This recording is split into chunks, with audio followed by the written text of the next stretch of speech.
Good morning. आज आपण खिलजी घराण्याविषयी माहिती पाहणार आहोत. यापूर्वी आपण गुलाम घराण्याविषयीची माहिती पाहिलेली आहे. आता खिलजी घराण्यामध्ये आपल्याला प्रामुख्याने अल्लाउद्दीन खिलजी यांच्याविषयीची सविस्तर चर्चा करायची आहे.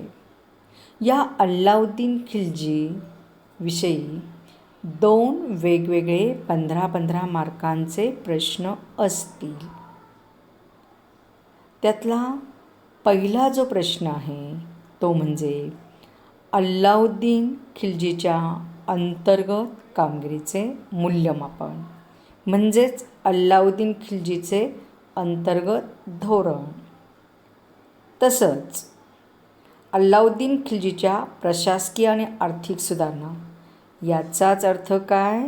अल्लाउद्दीन खिलजीचे अंतर्गत धोरण काय किंवा अल्लाउद्दीन खिलजीच्या प्रशासकीय आणि आर्थिक सुधारणा याविषयीचा प्रश्न विचारला काय? उत्तर एकच असणार. हे पहिल्यांदा नीट लक्षात घ्यायचे. आणि दुसऱ्या व्हिडिओमध्ये आपण जो प्रश्न बघूयात अल्लाउद्दीन खिलजीविषयीचा, तो म्हणजे अल्लाउद्दीन खिलजीचे दख्खन धोरण किंवा अल्लाउद्दीन खिलजीचा साम्राज्य विस्तार. आता तुमच्या इथे लक्षात आलं, अल्लाउद्दीन खिलजीवर 2 आपल्याला मोठमोठे प्रश्न बघायचे, एक अंतर्गत धोरण आणि दुसरं साम्राज्य विस्ताराचं. तर इथे आपण अल्लाउद्दीन खिलजीचं अंतर्गत कामगिरीचं मूल्यमापन म्हणजेच प्रशासकीय आणि आर्थिक सुधारणा त्यांनी कशा प्रकारे केलेल्या आहेत याविषयी सविस्तर चर्चा करणार आहोत.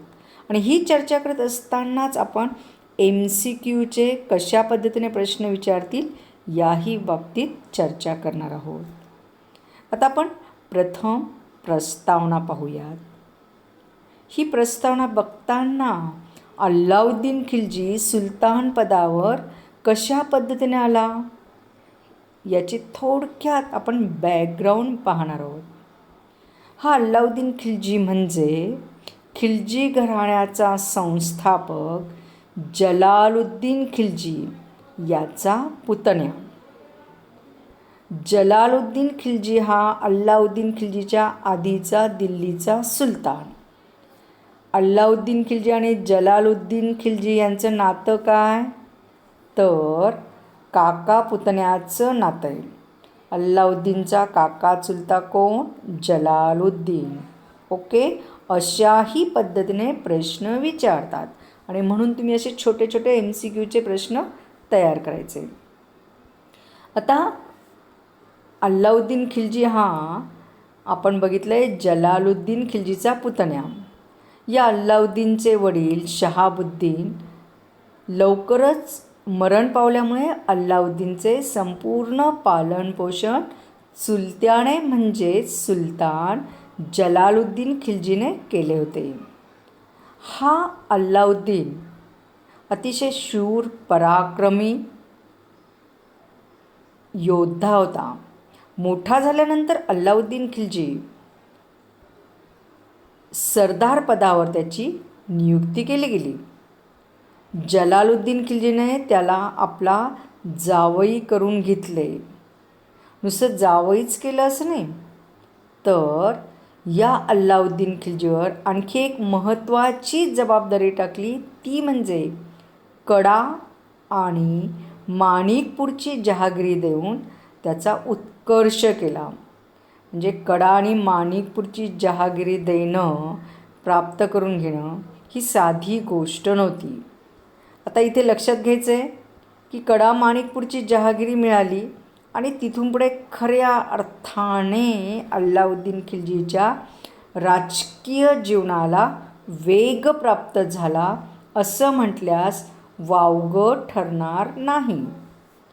अल्लाउद्दीन खिलजीने या दरम्यान अनेक पराक्रम गाजवले. उदाहरणार्थ चंदेरीवर स्वारी करण्याच्या निमित्ताने अल्लाउद्दीन खिलजीने मध्य प्रदेश ओलांडला आणि दक्षिण भारतातील देवगिरीला वेढा दिला. आता अल्लाउद्दीन खिल्जीने 1295-96च्या दरम्यान देवगिरीला जो वेढा दिला किंवा देवगिरीवर जे आक्रमण केलं, या आक्रमणाच्या वेळेस अल्लाउद्दीन खिल्जी हा केवळ कडा माणिकपूरची त्याला जहागिरी मिळाली होती. एक सरदार होता. अद्याप तो सुलतान पदावर आरूढ झालेला नव्हता. हे पहिल्यांदा ते लक्षात घ्यायचे, कारण अल्लाउद्दीन खिल्जीने सुलतान बनल्यानंतर 2दा देवगिरीवर आक्रमण केलं. याचाच अर्थ देवगिरीवर अल्लाउद्दीन खिल्जीने 3दा आक्रमणं केलेली. मग देवगिरीवर 3दा आक्रमण करणाऱ्या सुलतानाचं नाव जर विचारलं तर तिथे अल्लाउद्दीन खिल्जी हे उत्तर बरोबर राहील. ओके. आता आपण बघूयात की ज्यावेळेस अल्लाउद्दीन खिल्जीने देवगिरीवर आक्रमण केलं त्यावेळेस देवगिरीवर यादव घराण्यांचं वर्चस्व होतं, म्हणजेच यादव घराण्याची सत्ता होती. बघा इथे लगेच प्रश्न काय तयार झाला की अल्लाउद्दीन खिल्जीने देवगिरीवर आक्रमण केलं त्यावेळेस देवगिरीवर कोणत्या घराण्याची सत्ता होती? यादव घराण्याची. आता आणखी एक ऑब्जेक्टिव्ह प्रश्न तयार होईल की प्रत्यक्ष युद्धाच्या वेळेस यादव घराण्यातील कोणता राजा राज्यकारभार करत होता? तर त्याचं नाव आहे रामदेवराय. थोडक्यात अल्लाउद्दीन खिल्जीने देवगिरीवर आक्रमण करून देवगिरीचा राजा रामदेवराय याचा पराभव केला. राजा रामदेवरायाने शरणागती पत्करली आणि दरवर्षी खंडणी देण्याचे मान्य केले. या मोहिमेत अल्लाउद्दीन खिल्जीला जी संपत्ती प्राप्त झालेली होती त्या संपत्तीमुळे अल्लाउद्दीन खिल्जीच्या राजकीय जीवनाला वेगळाच टर्न मिळालेला आहे. कसा ते आता आपण पाहूयात. देवगिरीचा रामदेवरायाचा पराभव केल्यावेळेस या अल्लाउद्दीन खिल्जीला जी संपत्ती मिळाली, इतिहासकारांनी त्या संपत्तीची माहिती जी दिलेली आहे त्यानुसार 600 मन सोने, 7 मन मोती, 2 मन हिरे, 100 मन चांदी आणि 4000 रेशमी वस्त्रांचे गठ्ठे अशी प्रचंड लूट मिळाली. एवढी प्रचंड संपत्ती घेऊन अल्लाउद्दीन खिल्जी आपली जहागिरी कडा येथे येऊन पोहोचला. अल्लाउद्दीन खिल्जीची जहागिरीचे 2 नावं काय आहेत त्या गावांची? एक कडा, 2 माणिकपूर. ओके. आता देवगिरीची मोहीम फत्ते केल्यानंतर अल्लाउद्दीन खिल्जी कुठे आला होता? कडा येथे येऊन पोहोचला. या संपत्तीचा स्वीकार करण्यासाठी अल्लाउद्दीन खिल्जीने आपल्या चुलत्याला म्हणजेच तत्कालीन दिल्लीचा सुलतान जलालुद्दीन खिल्जी याला आमंत्रित केले. ही वार्ता ऐकून सुलतान जलालुद्दीन खिल्जी अतिशय आनंदी झाला.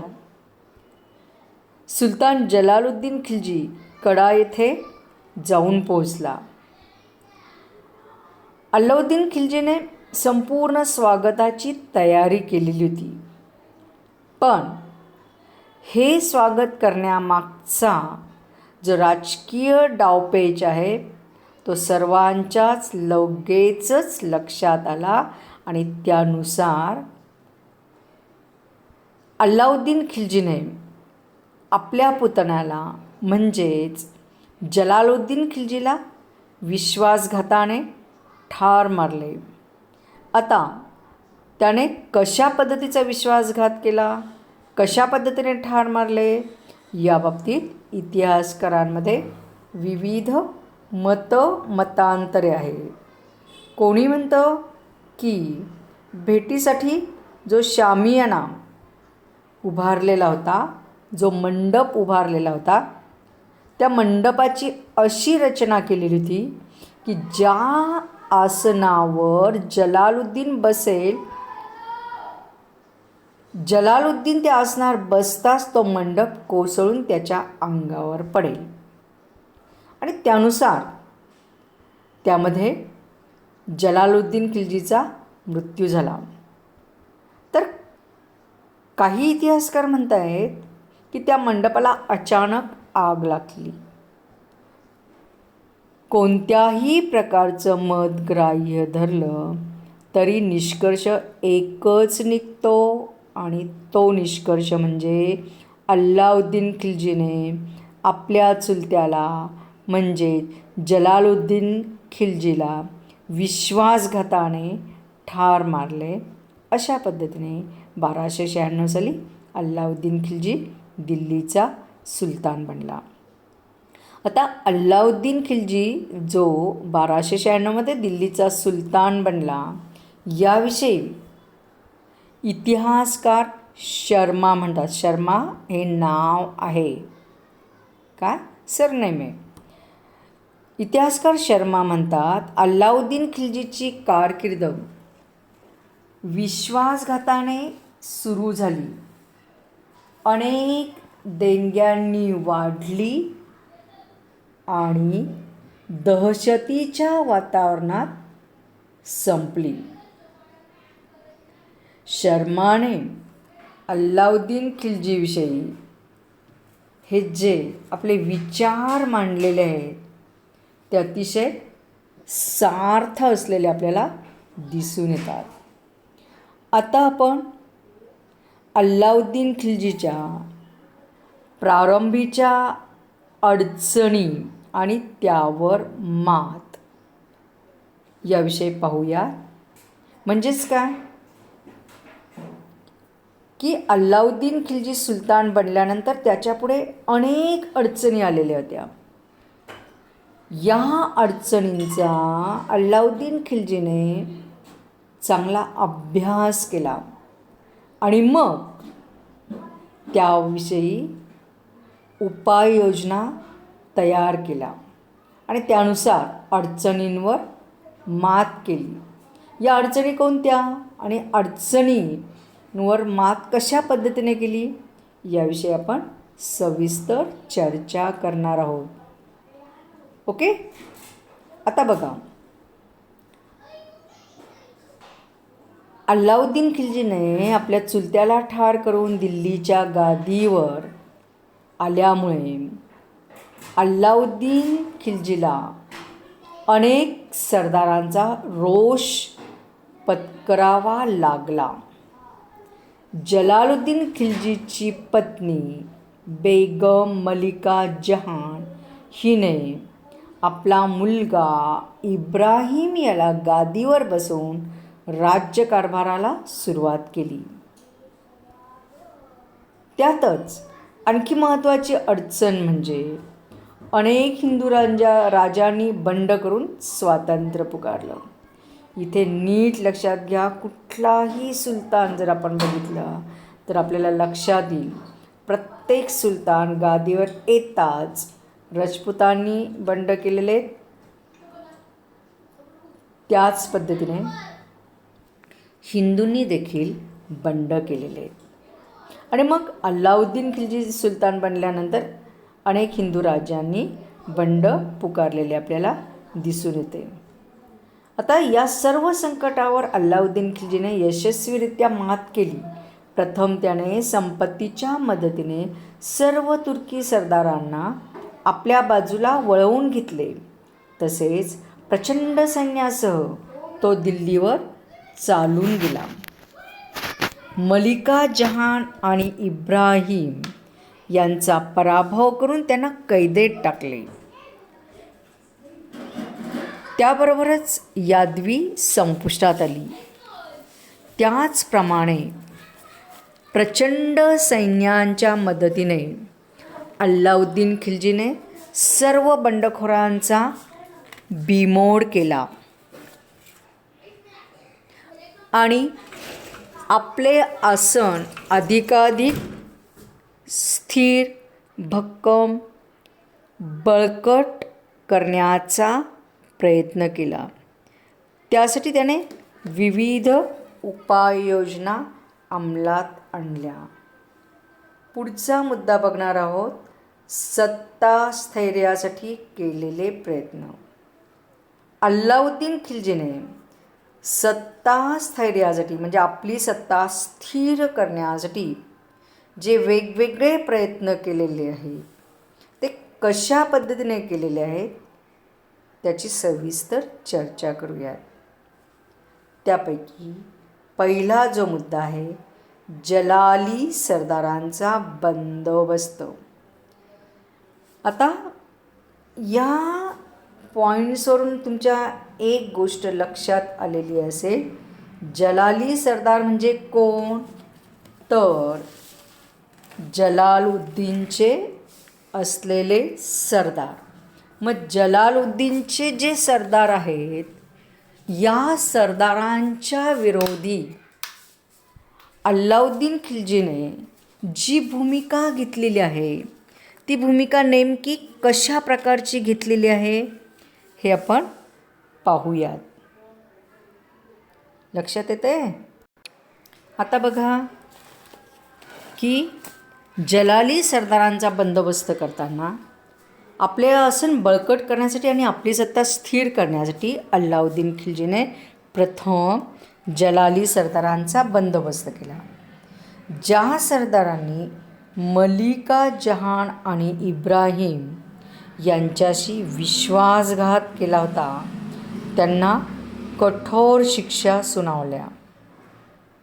कारण संधी मिळताच हे सरदार आपल्याशीही विश्वासघात करतील आणि म्हणून अल्लाउद्दीन खिल्जीने ज्या जलाली सरदारांनी अल्लाउद्दीन खिल्जीला मदत केलेली होती त्या सर्वांना कठोर शिक्षा सुनावल्या आणि ज्या सरदारांनी त्याला प्रामाणिकपणे मदत केली होती त्यांना मोठमोठ्या जहागिऱ्या बहाल करण्यात आल्या. थोडक्यात जलाली सरदारांचा बंदोबस्त म्हणजे काय की जलालुद्दीन खिल्जीचे जे सरदार होते या सरदारांनी मलिका जहान आणि तिचा मुलगा इब्राहिम यांना सगळ्या प्रकारचा सपोर्ट करायला पाहिजे होता, परंतु तसा सपोर्ट केला नाही. एक प्रकारे मलिका जहान आणि इब्राहिम यांचा विश्वासघात केला. जे आपल्या मालकाचा विश्वासघात करतात त्यांनी आपल्याला कितीही मदत केली असली तरी हे पुढे मागे आपलाही विश्वासघात करू शकतात आणि म्हणूनच अल्लाउद्दीन खिल्जीने त्यांचा कायमचा बंदोबस्त केला. आता सत्तास्थैर्यासाठी केलेला दुसरा प्रयत्न म्हणजे मोगल आक्रमणाला पायबंद. आता मोगल आक्रमणाला पायबंद घालण्याचं कारण, कशा पद्धतीने पायबंद घातला याविषयी आपण माहिती पाहूयात. अल्लाउद्दीन खिल्जी सुलतान पदावर येताच त्याच्यापुढे जे अनेक संकटे होते त्या संकटांपैकी महत्त्वाचं संकट म्हणजे मोगलांचं आक्रमण. अनेकदा मोगल आक्रमणाला त्याला तोंड द्यावे लागले ते. म्हणून अल्लाउद्दीन खिल्जीने मोगलांचा बंदोबस्त करण्याचा प्रयत्न केला. अनेकदा मोगलांचा पराभव देखील केला. मोगलांना पिटाळून लावले. मोगल आक्रमणाला कायमचा बंदोबस्त घालण्यासाठी त्याने ज्या काही सुधारणा केल्या त्या अतिशय महत्त्वाच्या आहेत. थोडक्यात मोगलांच्या आक्रमणाला कायमचा बंदोबस्त घालण्यासाठी आपण काहीतरी उपाययोजना केल्या पाहिजेत. त्यातून त्याने ज्या अनेक सुधारणा केल्या त्यापैकी महत्त्वाच्या काही सुधारणा म्हणजे अल्लाउद्दीन खिल्जीने सरहद्दीवर अनेक नवीन किल्ले बांधले. कोणती सरहद्द? तर दिल्लीचं साम्राज्य जे पसरलं होतं त्याची जी सीमा होती त्या सीमेवर अनेक नवीन किल्ले बांधले. का किल्ले बांधले? तर मध्ययुगीन कालखंडामध्ये किल्ल्यांच्या साह्याने राज्याचं संरक्षण होत असतं आणि म्हणून सरहद्दीवर किल्ले बांधले. तसेच सरहद्दीवरील जे जुने किल्ले होते त्या किल्ल्यांची डागडुजी केली. म्हणजे जुन्या किल्ल्यांची डागडुजी केली आणि नवीन किल्ले बांधले. तसेच त्या सीमेवर अनेक शूर पराक्रमी सरदारांच्या नेमणुका केल्या. या शूर सरदारांच्या हाताखाली सुसज्ज आणि सुसंघटित सैन्य देण्यात आले. सरहद्दीवर त्याने अनेक लष्करी छावण्या उभारल्या. अशा प्रकारे मोगलांच्या आक्रमणाला पायबंद घालण्यासाठी अल्लाउद्दीन खिल्जीने वेगवेगळ्या अनेक सुधारणा केलेल्या आपल्याला दिसून येतात. आता सत्तास्थैर्यासाठी पुढचा जो प्रयत्न आहे तो म्हणजे दैवी अधिकाराचा सिद्धांत.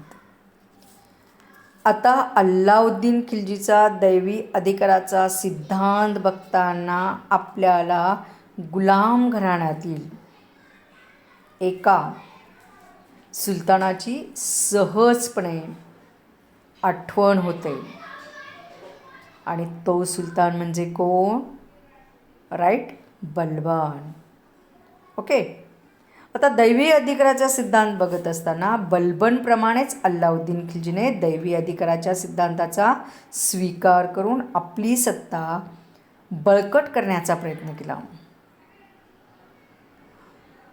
अल्लाउद्दीन खिल्जीला आपल्या सत्तेवर कोणाचाच अंकुश नको होता, कोणाचेच नियंत्रण नको होते आणि म्हणून निरंकुश आणि अनियंत्रित सत्ता त्याला जी हवी होती त्यासाठी दैवी अधिकाराच्या सिद्धांताचा स्वीकार करून अल्लाउद्दीन खिल्जीने सर्व तुर्की सरदारांवर नियंत्रण प्रस्थापित केले. त्यामुळे अल्लाउद्दीन खिल्जीची सत्ता स्थिर बनली. आता इथे नीट बघा, ऑब्जेक्टिव्हसाठी 2 महत्त्वाचे प्रश्न सहजपणे तयार होतात. कोणते? तर गुलाम घराण्यात दैवी अधिकाराच्या सिद्धांताचा पुरस्कार कोणी केला? वेगवेगळे पर्याय दिले जातील. तिथे बलबन. आता बघा, गुलाम घराण्यातील खालीलपैकी कोणत्या सुलतानाने दैवी अधिकाराच्या सिद्धांताचा पुरस्कार केला? आणि त्यामध्ये त्या पर्यायामध्ये समजा कुतुबुद्दीन ऐबक असेल, रजिया सुलताना असेल, बलबन असेल आणि अल्लाउद्दीन खिल्जी. तर आपल्या डोक्यामध्ये बघा, अल्लाउद्दीन खिल्जीने देखील दैवी अधिकाराचा सिद्धांताचा पुरस्कार केला आणि नकळत आपण त्याच्यावर टीक केलं तर ते उत्तर चुकेल.